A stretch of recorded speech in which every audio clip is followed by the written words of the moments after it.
ಅವ್ರು ಹಂಗೆ ವೀರಶೈವ ಲಿಂಗಾಯತರ ಅಂದ್ರೆ ಕಾಂಗ್ರೆಸ್ಗೆ ಅಲರ್ಜಿ ಐತಿ. ಎರಡೂ ಬರೀ ವೀರಶೈವ ಅಲ್ಲ, ಲಿಂಗಾಯತನು. ಟಿಪ್ಪು ಸುಲ್ತಾನ್ ಹೆಸರು ಹಾಕ್ತಾರೆ. ಮತ್ತೆ ಕಾಂಗ್ರೆಸ್ ಇರುತ್ತಾರ. ಟಿಪ್ಪು ಸುಲ್ತಾನ್ದು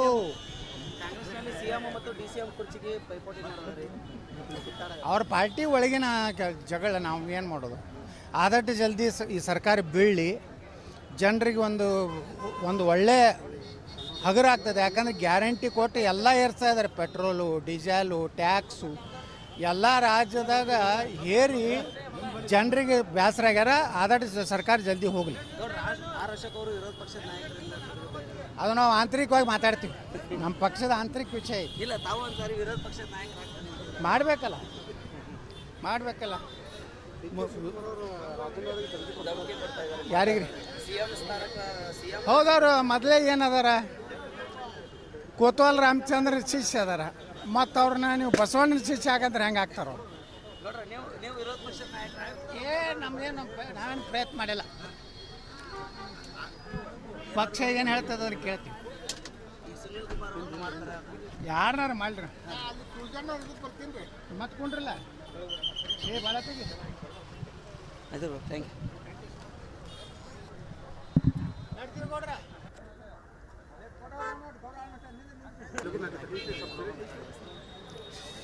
ಅವ್ರು ಹಂಗೆ ವೀರಶೈವ ಲಿಂಗಾಯತರ ಅಂದ್ರೆ ಕಾಂಗ್ರೆಸ್ಗೆ ಅಲರ್ಜಿ ಐತಿ. ಎರಡೂ ಬರೀ ವೀರಶೈವ ಅಲ್ಲ, ಲಿಂಗಾಯತನು. ಟಿಪ್ಪು ಸುಲ್ತಾನ್ ಹೆಸರು ಹಾಕ್ತಾರೆ. ಮತ್ತೆ ಕಾಂಗ್ರೆಸ್ ಇರುತ್ತಾರ. ಟಿಪ್ಪು ಸುಲ್ತಾನ್ದು